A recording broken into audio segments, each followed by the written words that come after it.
Thank you.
Good afternoon, ladies and gentlemen.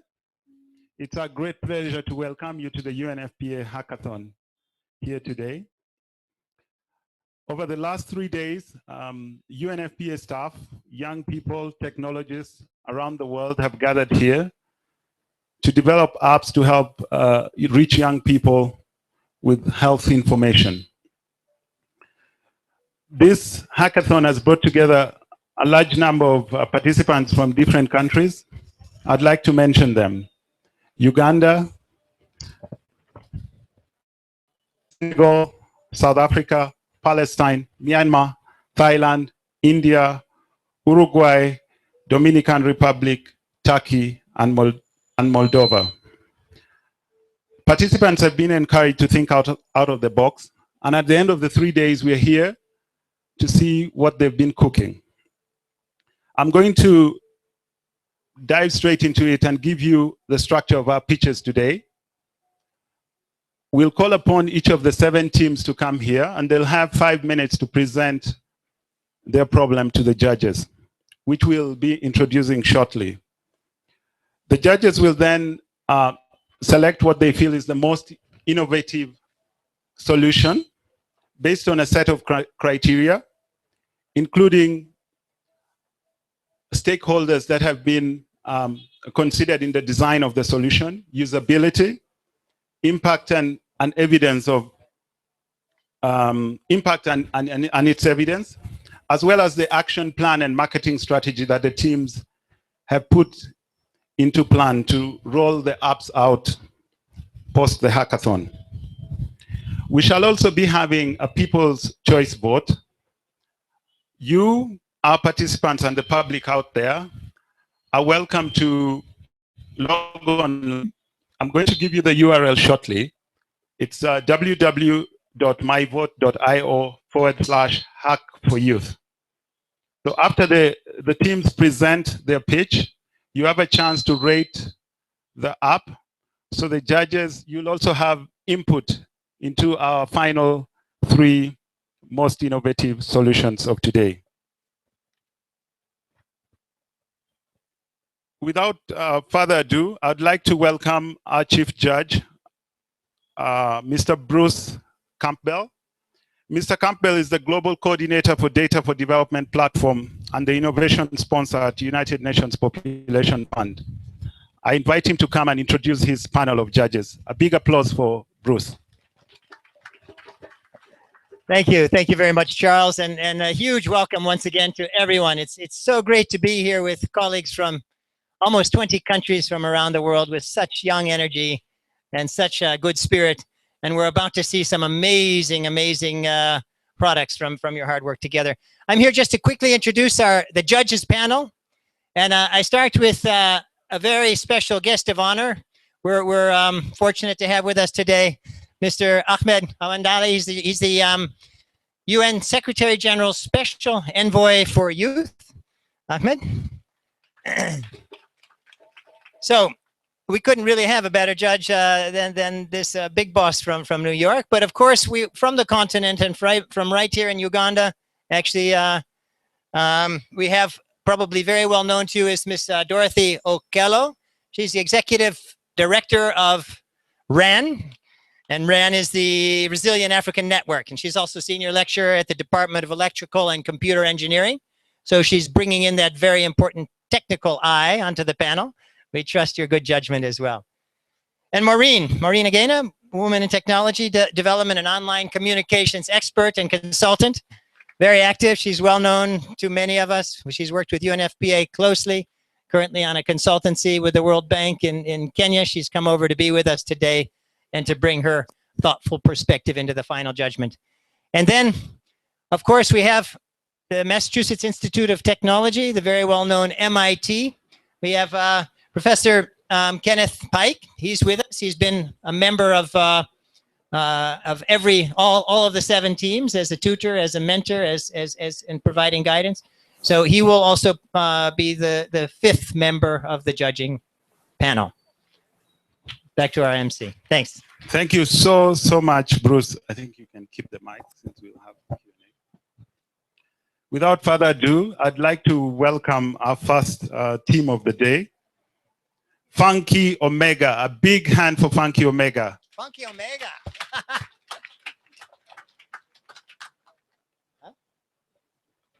Funky Omega.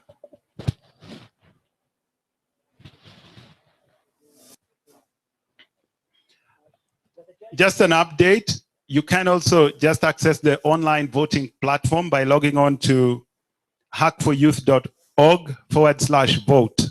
You just go to the vote section, and then you choose. And from the presentation, you can rate or rank whichever app you feel is the most innovative. Okay, the judges all have their pens in hand. We're ready to go. Should we give Funky Omega a 0? Come here. Just come up. Yeah. I think we need to be.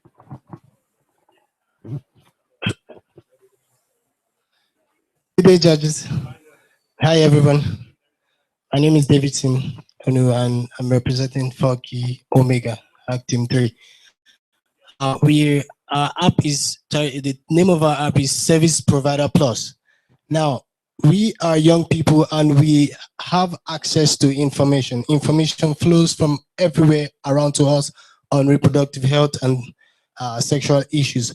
But the challenge we have is that we don't have this information aggregated to target our specific needs. There's information coming from so many platforms, from Facebook, from Twitter, from even YouReport. In the last 6 months, we noticed that over 5,000 text messages have gone to YouReport to ask us reproductive health information. But this information are not directed specifically to young people. Now, what our solution intends to do is to aggregate this information, because we notice that this information are disaggregated, and our solution is to bring these data together and help the service providers to plan to help us to achieve our aim. And what is that aim? The aim is for us to fulfill our potentials. Now, this is diagrammatic representation of what our solution is supposed to do. It's supposed to get the information from the young people that access services and then channel it to our platform through all of the existing social media platforms. It channels it to the platform, and then it has the answers are fed back to the people that ask these questions. But there's a data page where each of these data is aggregated, and then service providers source this data, they access this data and know what is going on where, who is asking what are the needs of young people at specific places. Now, when they know these needs of young people, they'll be able to channel their funds and their energy to specific places, and it avoids duplication of effort and wastage of funds. Now, we have opportunities here is that more young people are reached with information, and also more young people are helped to, are provided with more services and more stuff. And then there's a little barrier we that could be taken care of, the lack of biodata, which we could get from Facebook and other platforms. But our innovation is called Service Provider Plus. My colleague will tell us how it works. Service Provider Plus is a web application that runs both on your computer and on your phone. What happens is we get all the questions that are being asked by young people through the different social platforms like Facebook, WhatsApp, Twitter, and it's all channeled to our platform. When it comes to our platform, it has a shared dashboard where all these questions are then forwarded to different stakeholders like the medical people, the lawyers, the social workers to answer the different questions. The solutions, the replies are then brought back to our platform and then forwarded to the people who asked them through the different avenues. We have an analytical tool that enables to generate reports that indicate the most frequently asked questions. This helps in decision making and in allocating of funds and time by the different stakeholders like YouReport, the medical concierge group, and other fields. And this is how it works. Yes, so it's an interface like this. We have, this is where the questions come in. Then when the questions are answered, this is where the replies are typed in. Then they are sent back. And after they're sent back, the different service providers go to the next question. Dear judges, Service Provider app is an application for the young people us and designed by the young people us. This is a way to help us access vital, timely, and sufficient information to do with ASRH. We believe in it, and we hope you do the same. Amazing, amazing, amazing. Thank you, Omega. You did that in 4 minutes. Impressive. Next, you're going to take some 3 minutes and respond to questions from the judges.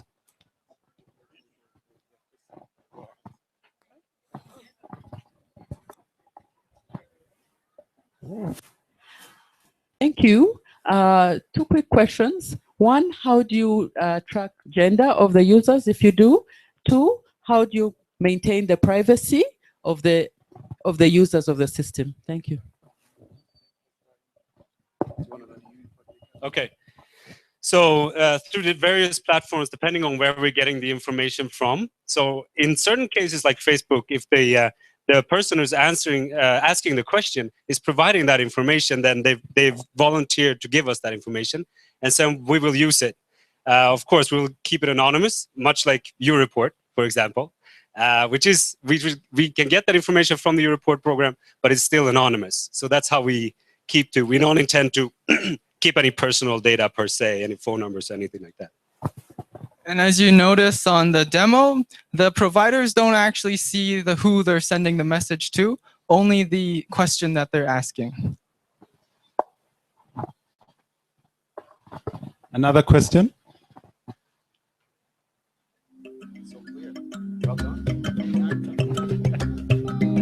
Yeah, I want you to again, I mean, not as a presentation for the project, but for the user. From a user perspective, walk me step by step exactly in the process. From the point I start responding to this, what happened to the data? I mean, and before that even, how you are planning to reach out to the users. Thank you very much. We are doing this service provider plus is not, it's not for the young people, it's aimed for the service providers, like the medical concierge, like you report, like the different, like Mari stops, so that this helps them to handle the traffic of the very many questions that come in through the different avenues. So, for example, the medical concierge receives questions from WhatsApp, from Twitter, and from Facebook. But that means that they need to have all those windows open in order for them to ask questions. But with Service Provider Plus, whenever a new message comes in, there is a notification. So the person who answers actually doesn't, unless they really want to know the source, and we only use the sources during the report generation, but the person responding doesn't even have an idea where the question is coming from. They just reply and the reply is sent back. Thank you. Thank you very much. Funky Omega, a big, big, big applause for Funky Omega. We're going to move on to the next team, but I would like to recognize the presence of our UN resident coordinator, Ahuna Ezokonwa. Hack 10, you're next up.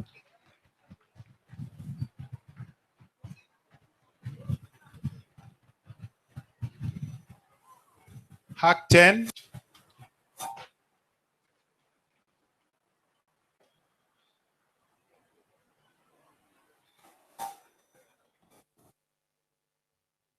Hack 10, you've spent 1 minute of your 5 minutes.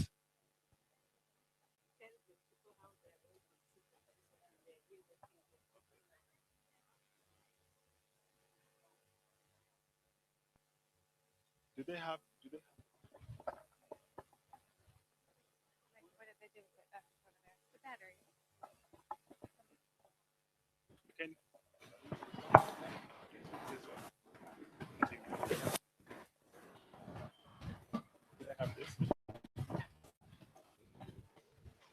Activate youth, get ready, you're next up.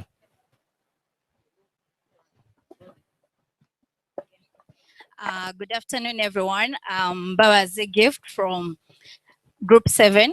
We are focusing on looking at young married girls who are going into marriage when they are still very young. These girls literally face a problem of isolation. They are isolated from they're isolated socially and from essentially medical care. So we would want to help these girls find medical services, plus be able to find friends all over. And we have looked at Uganda. In Uganda, there's a percentage of 1 to 4 girls, sorry, who are married young. And then in Eritrea, we are looking at 1 to 2 girls who are married young. We would like to, literally isolation itself takes you to face health problems. You are isolated, you don't know what to do. So it itself causes you to have health problems. And then also these girls they are affected emotionally and mentally. So we'd like to help them with the app that we are looking at, which my colleague will explain. Thank you. So imagine me, I am an isolated, rural, married, pregnant girl living in Africa. A village health worker with an app to make all pregnancies in my community visits me. She collects information about my pregnancy. She collects information about other girls within my community who are pregnant. She sends that information to the nearest health facility through the app, and the health facility sends the information to the data management center. The health facility also sends information to me, reminding me about accessing antenatal care, reproductive health services, and any other services related to my health. And when I don't visit the health facility sends a reminder to the health worker to follow up on me, reminding me to visit health facilities related to my health issues. I can also use the phone that I have as a pregnant woman to communicate with the health facility, asking information related to my health, asking information and questions related to whatever is affecting me, reproductive health, family planning, contraceptives, etc. I can also use my phone as a rural girl to communicate with other girls with similar phones and create a community of all married pregnant women within the community to talk about issues that are affecting us. And we can also get advice through the health facility. They can link us to call centers and link us to other health experts. Thank you very much.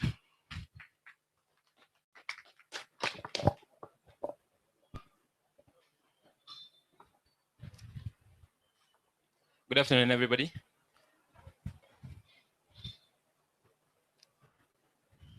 So what we have in our system, we worked on a mobile app, basically mobile forms that the village health worker goes with to a family where they find a pregnant lady or a young pregnant woman, and they get the details, the name of the girl, the age of the months of pregnancy, the name of the spouse, and the contacts. So we upload this to our servers with the location of the pregnant lady, basically the location of the household, of the family, and every 3 months or so, when we know that every 3 months or 2 weeks, a lady has to go for antenatal checkup. So every 2 weeks or 2 months or 3 months, we send an SMS reminder to them that, hey, you need to go and check up. So in our system, we know that if the lady goes to the doctor has a front-facing desktop app that they use to check in the person. Like so-and-so, Juliet came in and checked in. You don't need to remind her. So when Juliet does not turn up, a service sends a notification to the village health worker, the one on the ground, and they go to Juliet's house and they're like, hey, you were supposed to come for a checkup 2 weeks ago or 2 days ago, and you never showed up. What happened? So we find out this, and the cycle is continuous on and on for every pregnant lady. And then we have a forum where these people can post their problems. Like I'm having bleedings, I'm having these constant problems. And there are other girls who probably had the same experience who can advise them or say, I had the same problem, mine stopped without any consultation to a doctor, or say, you need to go and see a doctor, it's a very serious problem. And that's the solution we have. Thank you.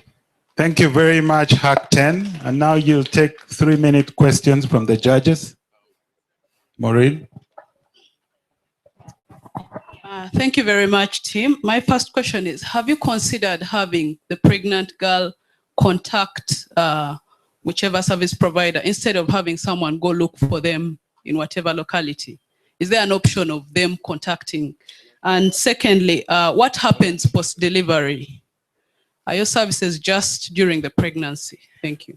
I'm going to answer that. The second part of your question first.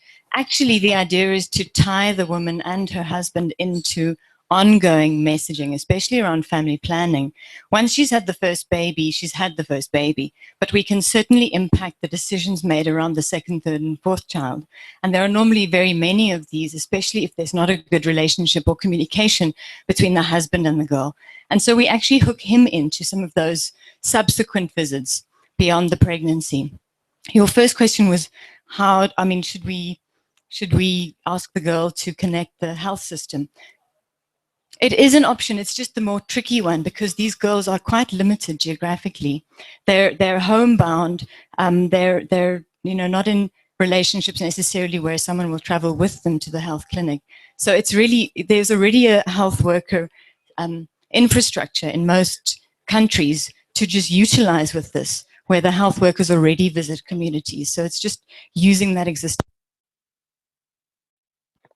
Thank you very much. Could you keep your answers under 30 seconds? Go. I just wanted to add on what my colleague had alluded to. In the first instance, the health worker, between the health worker and the client, it's a backward-forward linkage. So the client is able to send the message to the health worker, and the health worker is also able to contact the client. So it's a backward-forward linkage. Yeah. Any other questions from the judges? Maureen wants to go again.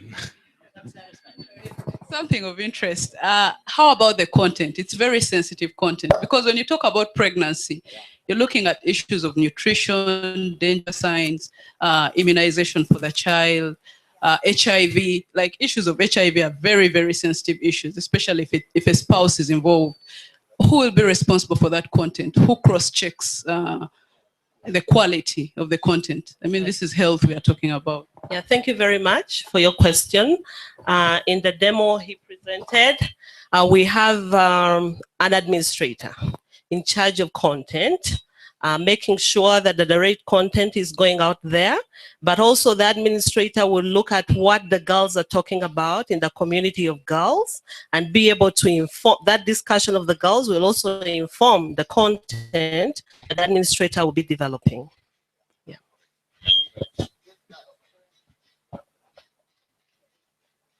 Well, yeah, thank you very much. What seems to be central, that the central tool here is the cell phone, whether in making calls and seeking assistance or even receiving ones and reminders, right? And then you connect and you follow up and you offer them the services. Now, there are two things that I need to understand. The first is the forum, where that forum exists. It's not a cell phone thing, it's probably online, and how you are going to moderate that. The second is with that cell phone, I would say in making calls or assistant. Is there something similar offered by the government or by other organizations where there's like a hotline or emergency line where pregnant women could call? Is there something unique the first time being offered, or this is already a service offered by the government or other organization where pregnant women could seek services? You have 20 seconds. In the first instance, I'll speak on the part of Zambia. In Zambia, we don't have such a service. We have hotlines for youth and other services, but for pregnant women, we don't have.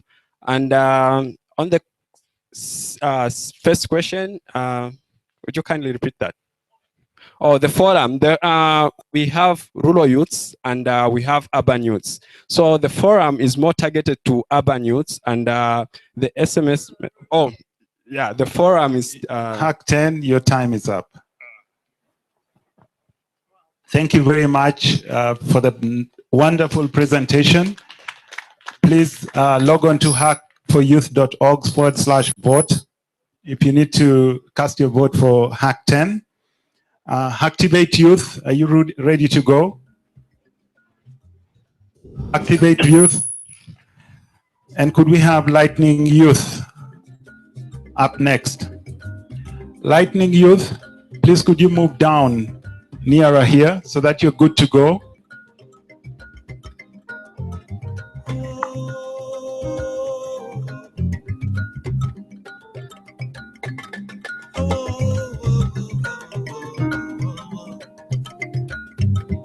The presenters?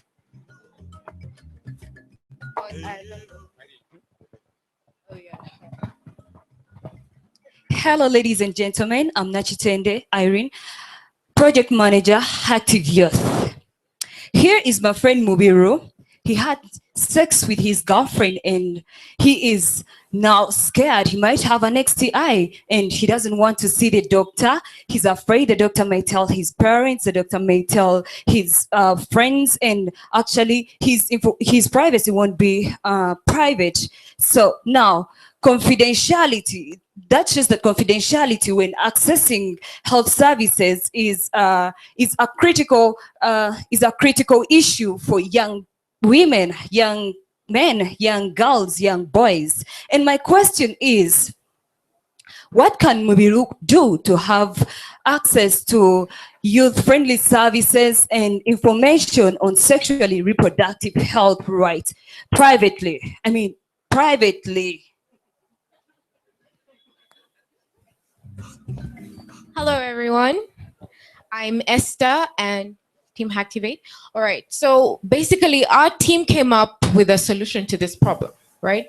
And what we did was create a mobile platform that would allow young men and women like Mubiru and myself and Irene to be able to chat and search for SRH information, right? And basically you chat with healthcare professionals and certified volunteers, and you ask them questions about anything, you know, STIs, STDs, I had sex, what do I do, this, that, you know, anything that you are not comfortable asking your parents and you don't want to tell your friends because you don't want to be judged, right? And we're basing on the fact that the information or the conversation will be private. First of all, it will be confidential, and it will be accurate. You don't want to hear anything from your parents or your friends. It will be accurate information from professionals, and it will be anonymous. You know, he will not know you and you will not know him. So you're very open about these kinds of things, and it's confidential and it's private, you know, and something like that. Yeah. Excellent. Thank you. My name is Ivan with Team Activate as well. Now the question becomes, what is the opportunity for an app such as this? Something that's based on the internet and based on smartphones. Well, we believe it's quite large. If you stop to consider that in Uganda and in Kenya alone, internet use in this age group has doubled in the last few years. But some people again question the availability of internet usage in this area due to cost and coverage as well. But hope is on the way. Some of you might be familiar with projects such as Project Loon, internet.org. We stand on the cusp of one of the most revolutionary times in terms of internet usage. Billion-dollar tech companies are investing their own money in granting free internet access to individuals such as Mubiru. We believe this represents a remarkable avenue to deliver SRH information confidentially, safely, and securely to individuals such as Mubiru. So the next question becomes, how are we going to market this? How are we going to reach out to him? We're going to go with the standard channels that we're all very familiar with: government institutions, ministries, student health services, but we're also going to go to the channels that he's most familiar with: social media, Facebook, Twitter, and all the channels that he regularly uses. In addition to that, just at this very event, we already have confirmed interest from Deborah at RAND, who's expressed that should we bring this to life, they'd be more than interested in interacting with us. So now we get to the fun part. You want to see how it works. How does this work? How do we confidentially assure Mubiru that this works? And we're going to do a small demo of what the app looks like in prototype form. So I know it's a bit hard to see, but just bear with me, take my word for it, and use your imagination. But it works, I swear. So I'll walk you through it. The first screen you see is the first screen in the app. It asks for the user's passcode. This passcode will only be known to him and is asked for every time he opens the app, further giving him the assurance of privacy and confidentiality to make sure that only he can access that information. So once he puts in his passcode, He then goes on to the next screen after a small disclaimer. It asks him for any topic he's interested in. For example, let's say he types sex. The first thing is bring up some search results based on the information that he's typed in. Now he has two options. He can click on any one of those results, or he can go directly to the bottom where he can chat with an SRH professional. Now, once he begins to chat with the SRH professional, the first thing it does is that it connects him with a certified e-volunteer, guaranteeing that the information is good and ready to go. So go ahead and type the question that Mubiru would have probably asked. I just had sex. And you can see there that it is typed and it is sent it to Nathan, who hereby represents our certified SRH professional. Now, what he's going to do is reply back, and you can see the reply there. These chats are real time, and they're guaranteed to be anonymous because the session is kept secret, changed one time, and doesn't change again. Ivan, thank you very much. Your time's up. A big hand for Ivan for that wonderful presentation. We're going to have 3 minutes for the judges to ask some questions. Fantastic presentation. Thank you so much. Tell me, what is a certified e-volunteer, and how do we know that it's not going to be some lunatic out there somewhere looking to exploit this opportunity? Will there be a way to sustain these e-volunteers and to actually certify that they can give the correct information, the correct time? Thank you, Bruce. Very good question. Yes, there is going to be a mechanism. The e-volunteer will come to the site, will declare the intention to help and provide the certified advice. Moment he registers, we will ask some questions. We'll ask for the certificates, etc. Based on that, an expert group of professionals will evaluate, will certify. Not only that, the expert group of professionals will also figure out if this person requires some orientation to work in the local environment. If there is any orientation required, orientation will be given. The UNFPA or the experts handbook, and based on that, only his access to this application will be activated. Indeed, there's going to be a certification process there. I have a question. The e-volunteers, are they available 24 hours? And how do you ensure, like, for example, Mubiru is definitely Ugandan. At 2 a.m., we have an e-volunteer who is pretty knowledgeable about the Uganda context and therefore can respond to his concerns from that perspective? It may not work 7 by 24 by 365. We understand that. We believe that when it comes to SRH content, the answers are more or less same whether you are in Uganda or you are in some other part of the world. Yes, there will be some questions which will be very specific to the environment.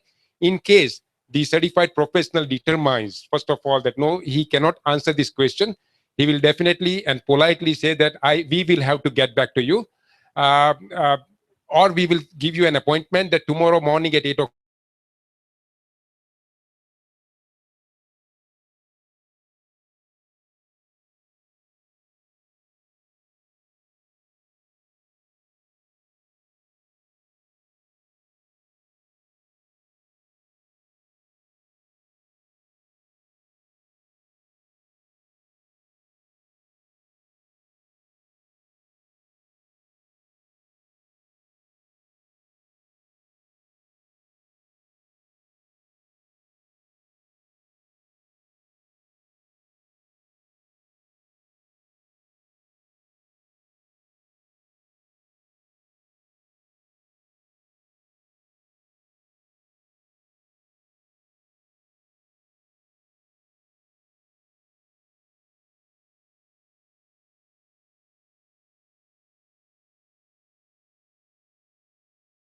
Based in pregnancy.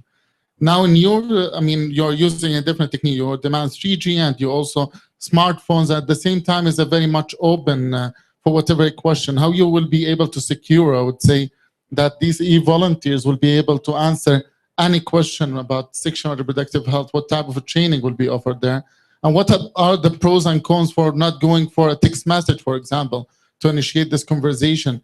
Why to go for an app? I will answer part of the question, and that is we already have in existence standard texts and standard guides and regulations like the comprehensive sexuality education manuals that will be used to train our volunteers. For the technical bit, I will hand over to... Unfortunately, your time is up. Thank you very much. A big hand, a big hand. If you need to cast your vote, log on to hackforyouth.org/vote. Next up.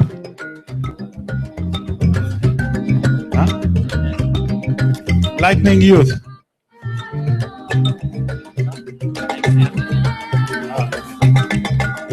And could we have Olympians for Tulumbe, the next team? Lightning Youth setup, Olympians for Tulumbe, you're presenting next.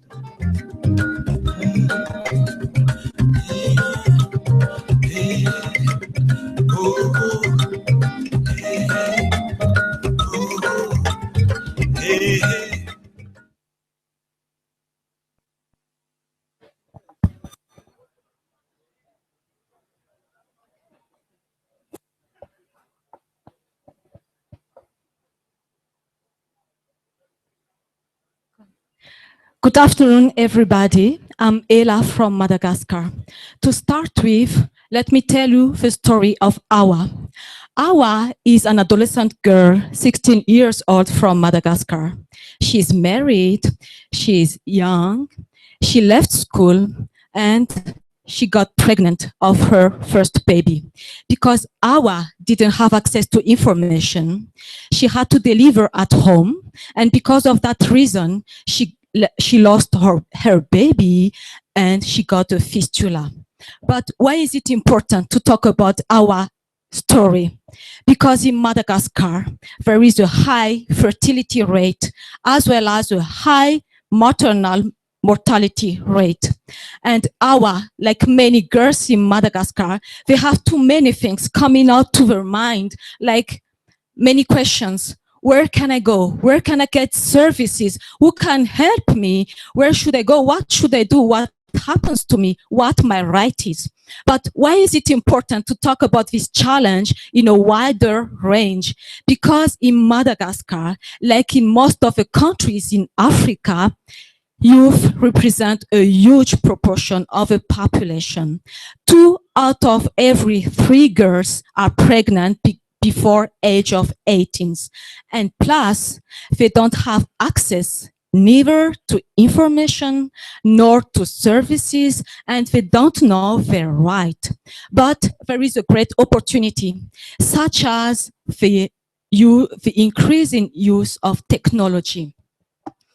To address this challenge, our solution is a web application called Tanura Connect. Tanura means youth in Madagascar. This web application is unique in the sense that it is replicable.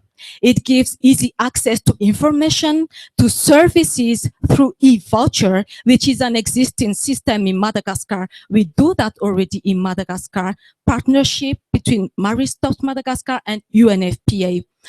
Also, this system, this web application will direct our target group to a platform where they can make their voice, where they can give feedback to tell their thought on the right.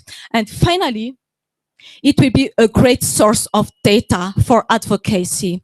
But while implementing our project, we could find some barriers like financial constraints. We are realistic. We know that not everyone will have access to internet, but we will partner with mobile and internet services, with NGOs, and also we could identify like there are limited means to promote the website, but we will work with peer educators, we will do social events, and finally, there are the cultural and policy environment which are not favorable, but we will work with the decision makers. Now, let's move on to the demonstration. Good afternoon, good people. Basically, we came up with a Tanura Connect. It's more of a social network where people go and the youth go and get information about information about the services that they don't know about. And when they go to the site, kind of still loading. When they go to the site, they register, enter their mobile number, contact, and the location. So the site generates an e-voucher where they can go to the health centers and the youth centers and they get access to free medical services. And then there's a forum which has the laws concerning problems that concern the youth, like teenage pregnancies, because in Madagascar there's a law whereby if you're 16 years old or below and you happen to get pregnant, you definitely drop out of school and you have to go and get married to raise your kids. So there's a forum where the youth can share those problems and how the NGOs we are planning to partner with can go and advocate for them on behalf of them and go and talk to the government so they can change the laws to suit their, yeah.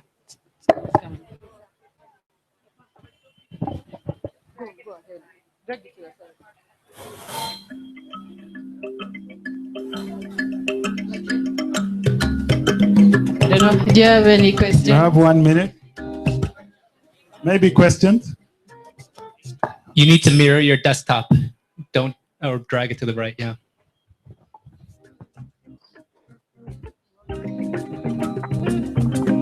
Perhaps we could have some questions from the judges. Is any?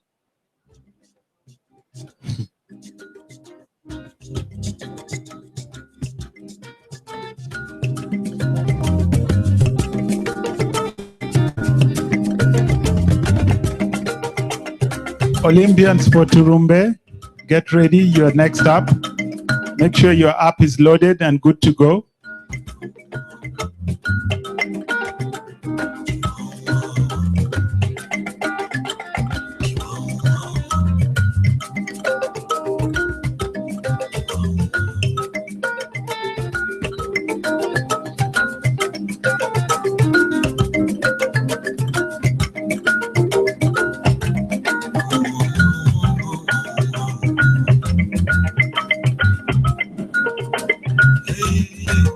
If you'd like to vote, you can log on to Hacktivate, hackforyouth.org/vote and choose one of the apps that have been presented here and give your ranking.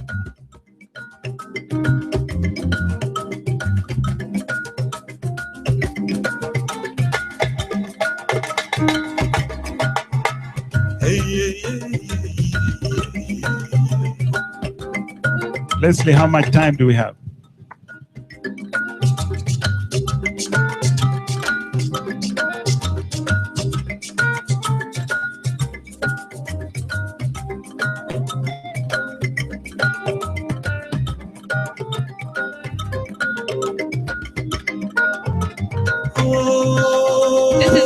This is the part where the youth register. You enter your gender because some of this information is kind of sensitive.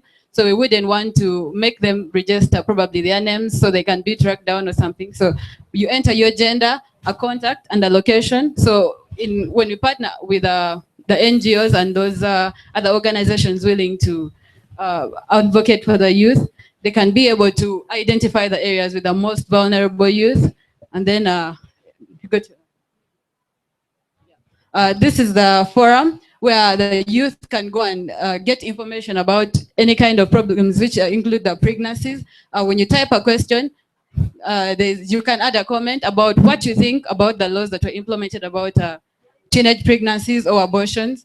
And then the feedback is recorded. So when the NGOs go and reach out to the government officials who make the laws, they can show with evidence that this is how the youth feel about the laws that affect them. So what are you doing about it?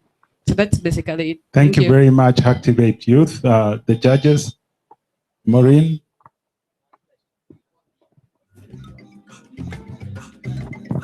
Very quick ones. I'm assuming the Hack for Youth is global. A lot of emphasis has been on Madagascar. You'll correct me on that.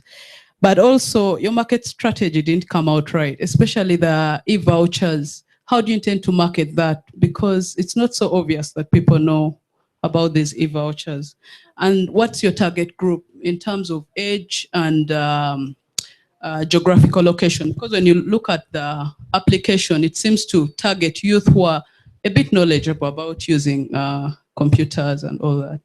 So basically, we're planning, when we implement the site, we're planning to connect to the NGOs who can help us reach out, and health centers. So we're going to get peer educators from the health centers to reach out to those areas with youth who don't have knowledge about technology or who don't have access. Then in future, we could also probably partner with mobile telecom companies who can give out free devices, and they will benefit in a way that they could introduce probably mobile money services, but the device is also going to benefit the youth who are going to get access. So when the peer educators go and reach out, they tell them about this information and services, and those who are interested get e-vouchers and they go and get access to free services. Thank you very much. Lightning Youth, you want to respond? Maybe to add about e-voucher. E-voucher is a program that we implemented with UNFPA. I'm working with Mary Stops Madagascar, so we do it with the health providers within Mary Stops Madagascar, and we work with another NGO for peer for demand generation. So they have peer educators, they sensitize the target group, they ask for an e-voucher to our server, and the client gets the code on their cell phone, and they bring this code to our health providers to get free services. So the target group is 15 to 19, but we want to lower all youth to get on access on our website. And what we want to say, this is an innovation. We know that everybody cannot access to the website, but this is an innovation. We hope it will work. Thank you. Thank you very, very much, Lightning Youth. A big round of applause for Lightning Youth. You remember you can log on to hackforyouth.org/vote and cast your vote for Lightning Youth. Team Olympians for Tulumbe, you're up next. O4T.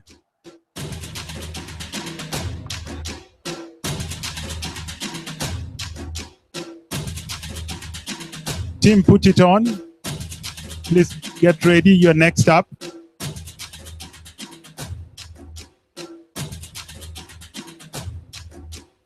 Developers on this side, presentation on the opposite side.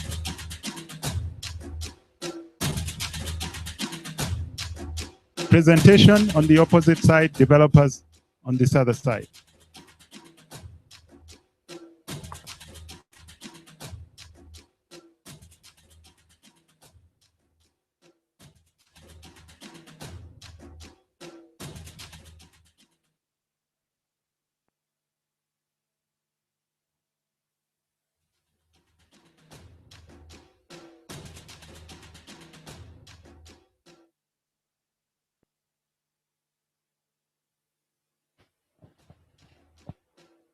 Good afternoon.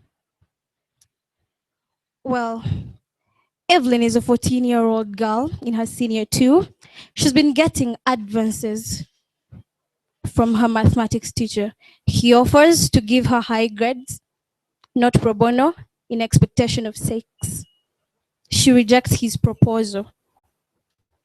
She then gets punished for whatsoever crime she's not committed. She gets more punished than all the other kids in class. One weekend remedial, all the rest are let to go home, and she's commanded to stay back. Her teacher forces himself on her. 2 months down the road, she's pregnant. She's forced to drop out of school. What is her resolution? To get married, to have someone to father her unborn child, since she couldn't pin the teacher to the crime that was committed. It's not only her who is facing this. There are over 67% of young females here in Uganda facing such challenges of sexual harassment. On the eve of the Day of the African Child, we had young people and students staging a demonstration petitioning the Ministry of Education and Sports to help them fight sexual harassment that has been done by their male teachers at school. These actions have created an intimidating, hostile, and offensive school environment that interferes with the enjoyment of their human rights And this has had very many consequences. First and foremost, we have teenage pregnancies. We don't know how these girls are harassed, in what ways they get HIV or STDs. Some of them end up eloping from home because they do not want to face the shame. And then, at the worst extremes, we've had cases of suicide. What solution do we have as O4T? SafePal. SafePal is an application that has been developed by us to be a pal to the girl, to offer the 14 to 20-year-old girl between that age bracket an opportunity to access information to empower her to deal with and do away with sexual harassment. What opportunities does this bring, or rather, what solutions does this help us tackle? This brings access of information to help them analyze whether they are being harassed. It also creates an alert mechanism that allows them to report using different sensor buttons with different mechanisms that are inbuilt. We also have a platform for them to interact with online trained peer educators. Because we want to make this interactive, our information on the application is not only about fun or giving them just basic sexual harassment information. It's there to help them learn more, connect with others, connect them to a support network to share their experiences, so that the low self-esteem that is created by these sexual harassers is combated. What opportunities do we have? Okay, my name is Joshua. Because we've run out of time, well, sort of, we'll just quickly run you through the demo. So if I'm Evelyn, I need a way to, well, a number of things. One, I need to know what is sexual harassment, what qualifies as sexual harassment. So with PAL, one of the things that we do is that we provide, we push through a mobile app information about sexual harassment. There's a video playing here. I don't know if you, there's a lot of glare here. I don't know if you can see it. Oh, that video. So it's rich because as young people, you want to go visual, either the infographic or a really quick short video. Two, I also want to be able to report quickly, that, this happened, it happened at this place, on this day, and possibly name someone. But this is a very important thing. We are doing this anonymously. Thirdly, also talking about reporting, we've tried to build in, she spoke about sensors. So we thought, what would happen if Evelyn is being attacked now? Is there a way she could quickly send maybe an SMS to her mother or something? So what we've built, which I unfortunately cannot demo because of time, is like a hot button. So you sort of check your phone, and in the background, we're able to send an SMS to two of your emergency contacts. I think we ran out of time.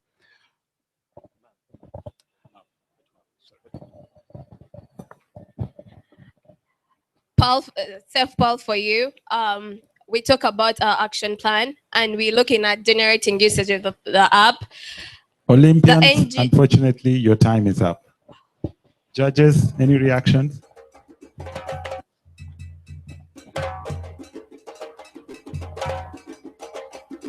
So the judges are not forthcoming with the questions, so we could give you 1 minute. 1 minute from the judges. The judges have decided to give you 1 minute. Thank you. As you're looking at the action plan, the NGOs are going to be able to get all the data from these children, and we're going to get to know who did it, when did they do it, and we're going to get to know which region actually is facing the biggest percentage. As we know, it's the northern, like the rural areas face it the most. And then marketing strategy, we're going to use Facebook, since most of the children use Facebook. And then we're also going to develop USD cards, since some phones are not smartphones, but they can still use SD cards. And then we're also going to look at talking to communication companies like MTN, since they developed Facebook Zero. It can also give us a platform how we're going to connect with these children and also be able to access our information without paying anything. In the short run, we might have to let them pay a low amount, but in the long run, with the funding of the NGOs like Straight Talk, UNICEF, and all the other international and local NGOs. Thank you so much. Your time is up. Thank you. A big hand for Olympians for Turumbe. I see some questions from the judges. Quick question. Many schools don't allow children to have phones. So who are you really targeting with the application? While we talk to the communications companies, they might give us phones which we'll have to give away on launches. You give it to one or two, either a peer educator in the region and a head teacher. If not a head teacher, they call it a senior woman teacher or senior man teacher, so that they can easily access. But the peer educator will be like, if in Kampala, the peer educator stays around, so that the children can easily access. During the launch, there will be a training also to know that this is our peer educator for this region, and they have access to the application for those that can't access phones. Thank you. Just a quick one. It's impressive to focus so much on the girl child and the sexual harassment. Do you have plans for the boy child? Because boys are also harassed. Yes, that's in the long run. With the funding of the NGOs, trust me, everything, with money, everything works out. Thanks. Kenneth? So I'm very glad that you're collecting this information and trying to empower the girls, but how are you actually going to respond if they make a report? How will they feel less vulnerable or ignored? How are you going to close the loop and actually address these reports of harassment? So thank you. So two things. One, we didn't have time to demo. Part of the application is a sort of network where people post anonymously stories that, hey, this happened to me on this day. This is how I went through this. Now, I don't know. Well, what I do know is that is very good emotional support, knowing that there's someone out there who has faced the very same problem. That's one. Two, all this information is pushed to NGOs because we want to build an NGO dashboard, people like UNICEF or UNFPA or SETOC that are able to follow up on this case, because as an individual, the child may not be able to follow up herself. Thank you very much, Joshua. Joshua for Olympians for Tulumbe. A big hand for the team. Thank you for the wonderful demo. If you want to vote, you can go to hackforyouth.org/vote and cast your vote for Olympians for Tulumbe. Put it on. You're up next. Ashrika, last but not least. Please get ready. You're presenting after Put It On.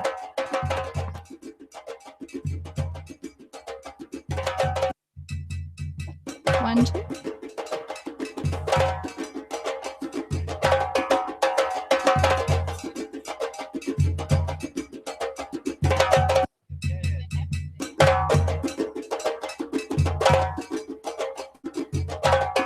So put it on. The presentation is on the other screen, and the app will be demonstrated on the opposite screens.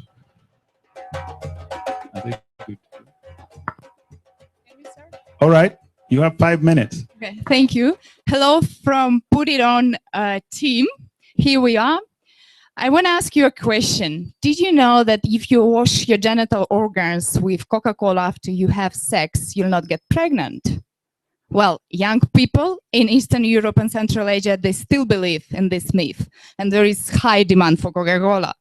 But there are many, many other myths, although information is there, but it is not accurate. So we sat down and we draw a problem tree. And you can see there are two major problems in our region. We have high rates of HIV and STI, and we have high rates of teenage pregnancy. And HIV and STI is still increasing among young people. And then below, you can see a lot of root causes for these two big problems. And our application, our innovative application, is going to address two of these root causes. First one is lack of accurate information. And second one, a lot of myths and stereotypes. So voila, here is our application, Trigivia. This is incentive-based quiz application. And why it is so unique and different from others? First, because it's simple. Young people, they don't like, complex stuff. Second is because it's interactive and it's fun. They like to answer quizzes because then they can increase their self-esteem, they're smart. Third, it's personal. Nobody can see the ratings. And then it's incentive based. We'll have many incentives, but main incentive is free airtime. So because our model is developed based on providing free data airtime to young people, and you know how young people are always hungry for that data package, 5 more megabytes, 5 more megabytes. And the thing is, we believe because it's especially for our region, Eastern Europe and Central Asia, we have a very high rate of smartphone and mobile phone penetration. Moldova, for instance, has 150% of mobile phone penetration, which means a lot of people have more than one phone. So in this circumstance, we believe that providing more extra data could be actually a big incentive for the young people to actually want to use this app. And that's a big opportunity for us. And then secondly, we believe because by using this data, we can actually collect the data that we have not been able to collect before, like the demographics or what young people's needs are in terms of, and their knowledge level is on sexual and reproductive health. This would also lead to furthering the UNFPA's efforts in the region by providing evidence-based policy support. And that, we believe, is a big opportunity for us, the young people, and also the companies who we will be partnering with so that they can have more CSR opportunities. Of course, we also thought about risks, and we thought that, getting the partners to work with us, of course, at first would be a big risk and challenge for us. However, we believe that by broadening the scope of the app, we will be able to mitigate this and the companies would be more interested. There will be customization issues, there will be sustainable issues, and providing trustworthy data would also be an issue, but we have also thought about relevant mitigation strategies. So we plan to roll out by creating a buzz on blogs, creating social media pages like on Twitter and Facebook. We also plan to partner with youth NGOs and other telecom companies, and also send push notifications for someone we notice that has used only one time. In the long run, we believe that this is going to cut down the number of youths that are involved in believing these myths, but it's also going to increase the knowledge, and it's going to drive their behavior in the right direction, especially in the field of sexual reproductive health. Colin will do the demo. Just give a real quick demo of our application here. We're going to show you the smartphone version, but this can run on any platform over SMS, but it's more fun to look at the smartphone version here. First thing the user sees when they sign in is this dashboard of quizzes, because we have lots of quizzes. We can do it on any subject you want, but we also use information about the user to recommend which quizzes they should take. And it's a very simple interface. You start a question, you get, will she get pregnant the first time? Yes or no, very simple. And if you say answer something wrong, it'll tell you, you got it wrong, but not just you got it wrong. It'll actually give you a little easy to digest tidbit of information so that the next time you get this question or the next time you encounter this situation in real life, you'll know. And we track all of these on our back end. This is dashboard. We can monitor which questions are right and wrong on an overall basis. We can also do it on a geographic basis, so you know where to deploy resources. And we know demographics, because people sign in with Facebook if they want to. We know, male, female, age range, all these breakdowns, rural, urban, and we can track learning progress. So from the first time the user used the app to today, how much have they improved in their knowledge? And we have this all Put it on, your time is up. Thank you very much for the presentation. Reaction from the judges.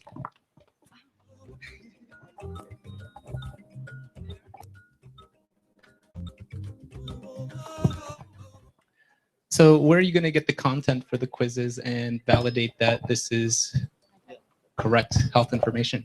Okay, thank you. First of all, we have evidences from surveys. What are the basic and main myths that young people believe? So we'll be using that information. And accuracy of information will be provided by health professionals, young people themselves, the YPA network, who will be also helping to formulate questions that would be appropriate for young people, but also the expertise of UNFPA. Thank you. Thank you. Dorothy?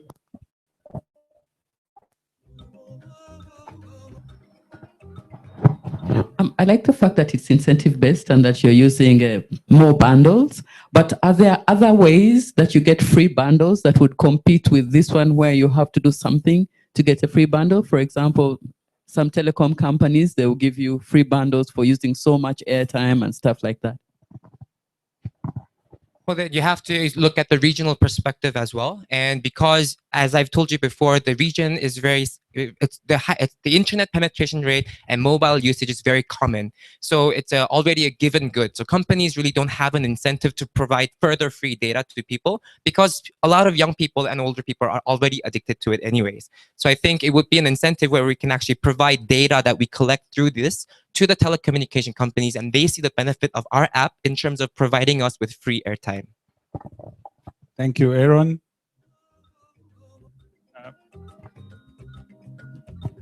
Yeah, the question of resources. What resources do you need to apply this and to expand it? And how you are planning to collect all these myths out there? Yeah, first of all, we have already the myths. So we have surveys in the region and we have data about the low level of knowledge among young people on different subjects. So we have the data. And now it's only about to spend resources on developing the application and run out, and a lot of emphasis on building partnerships with different companies for incentives. And that's it. That's a wrap. A big hand, a big hand for Put It On. Thank you. Remember, if you need to vote, hackforyouth.org/vote. Cast your vote for Put It On. Last but not least, I'd like to welcome Ashrika.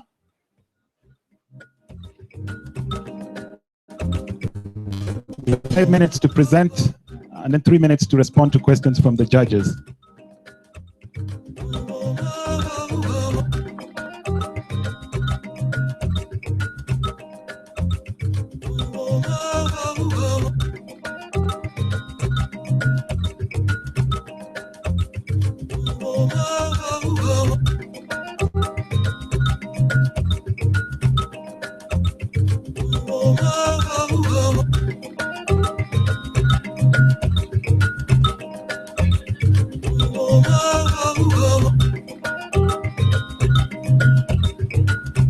You can cast your vote, hackforyouth.org/vote.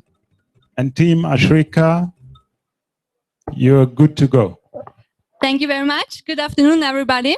We are Team Ashrika, and our project is involved the other half. The problem we are going to address is child marriage. 39,000 girls are getting married every day under the age 18. That means 50 million girls every year. And that also means the time is running. We analyzed two main barriers to address the issue. The first one is the lack of knowledge on the consequences of child marriage. And the second one is the communication gap between girls and the parents. This is why we defined our target end user group to be girls aged 10 to 14 and their parents. So regarding opportunities on how to reach out to that target group, it's actually no limits. A lot of numbers, a lot of increasing numbers, increasing phone penetration, increasing number of adolescents. And this is why we target our solution as a mobile phone application. It will be a mobile phone application, both usable for both mobile phones, tablets, and computers to ensure that also those without mobile phone are reached. And it will be, exist of three components. The first component is a time machine. We want the user to think impact, to think ahead. They are starting the mobile app with taking a selfie. Then the selfie is aging yourself 15 years ahead. After the selfie, you become the character, and that 15-year-old age character will follow a game. This is a kind of decision challenge game. Throughout the game, if you are a parent or a girl, you will be required to make decisions all related to child marriage. And based on the decisions you are doing, we will provide information on the consequences of it, both positive and negative, and the impact it has on the girl, on the family, and on the community. In addition, to make it more attractive, we will integrate an incentive and reward system. The third part is the bank of opportunities. We don't only want to teach and give lessons to the girls and the parents, we also want to provide a solution. The bank of opportunities will be a constantly updated list of scholarships, vocational trainings, all kinds of opportunities which are specifically targeting girls aged 10 to 14, and also to show the parents what opportunities actually exist and how it's benefiting them. The action plan. The way forward. It's basically existing of two parts. The first part is to develop a human-centered developed product. We want real stories. We need to go to the field to really get what is happening. If they are using camels to sell the daughter for marriage, then we use camels. If they make $100, then we are using $100. So that's the first part, to really create scenarios from real life and then pilot test it. The second part will then to upscale it and implement through our programs and with support of our key stakeholders. So why is our solution innovative? There are many reasons for this. We want to show you four. First of all, it's a human-centered design on an unaddressed issue through technology. Second is behavior change communication on child marriage together with adolescents and their parents and with high tech.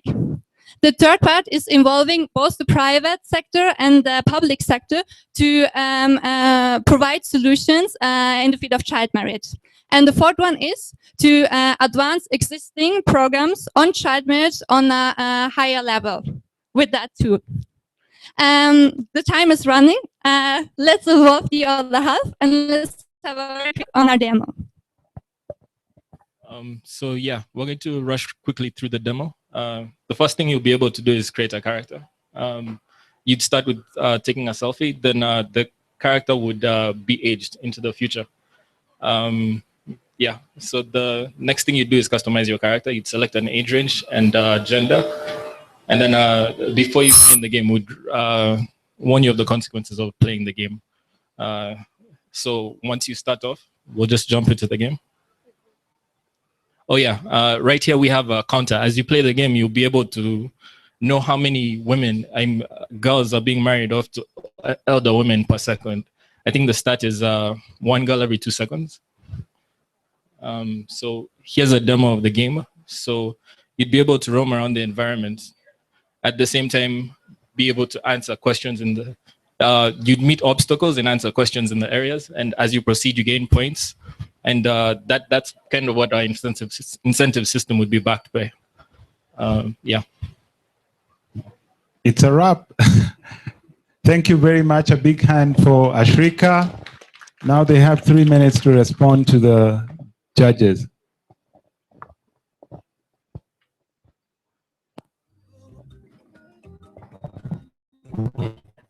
Thank you for the game-based environment. I'm just wondering, for the target group you have in mind, what is the exposure already to mobile phone-based gaming?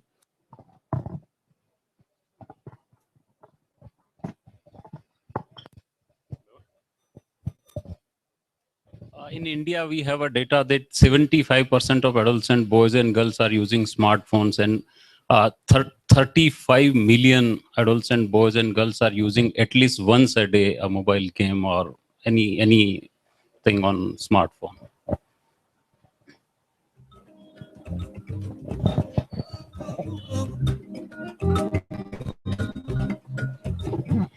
It's a fantastic issue. We need to find different ways to address it. It's the first time, I think, that I really hear of a proposal to bring young girls together with their parents. But if they're not already speaking or talking about issues such as child marriage or anything related to sexuality, what specifically will this app do to bring them together around such a gaming exercise? So the selfie machine is a very, funny way to get to sit them together, and actually also to use it as a peer education tool from health worker to parents or health worker to the young people. So everybody can do the selfie. I can do the selfie from my mother or my father, and they can do it together with me, and it's a fun way to sit together and to engage. And then, yeah, let's play the game. Maybe just to clarify that the game includes various scenarios where you're giving different options.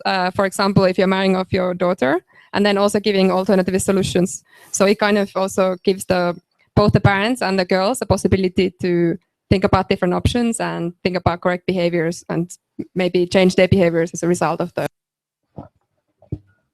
Just to add quickly, basically it's an idea to have them actually put themselves in the shoes of the other person. So we're saying that that doesn't happen right now. So if we can use a game in order to do that, this will be the first step. Yeah, this is the game idea is really cool here, but it requires like also a very sophisticated artificial intelligence to develop the scenarios and the next phases. It can't be a fixed thing, right? If you want to develop a scenario and story along the way, and that artificial intelligence is what worries me. How you can develop this in a way that is really, fitting, my answers and take things to a new level as any game's supposed to do, right? There are stages, and what's the scenario? What's the ultimate scenario of that game? Where's gonna end? So the ultimate scenario is to make sure that either the parents are able to say no and they're not going to marry that girl off their daughter or the next daughter or the daughter after that, or that the daughter is going to be able to push back and either talk to her friends, talk to her parents in some other way. But in terms of the AI part of it, that's been developed in different ways. We know the scenarios. There's all these reports about what are the cultural barriers on the ground, whether it's in India, Uganda, Myanmar, wherever. So, the decision tree to be able to do that shouldn't be too difficult technically. I think that's a part. These guys could find the code somewhere in GitHub and throw it in there and they'd be fine. Thank you very much, Ashrika. Your time is up, but there's one final question from online. What does Ashrika mean? In 10 seconds. Ashrika is Asia and Africa, and also ASRH for adolescent sexual reproductive health. Thank you very much. A big, big, big hand for Ashrika. Thank you very much. We've heard from all our teams. Now our judges are going to withdraw and deliberate. Please remember that you can vote online, hackforyouth.org/vote for the People's Choice Award. We have a special treat. I'm very pleased to welcome the band Bilege, and they're going to entertain us as we wait for the judges to deliberate. Please take a few minutes and log on to hackforyouth.org/vote and cast your vote.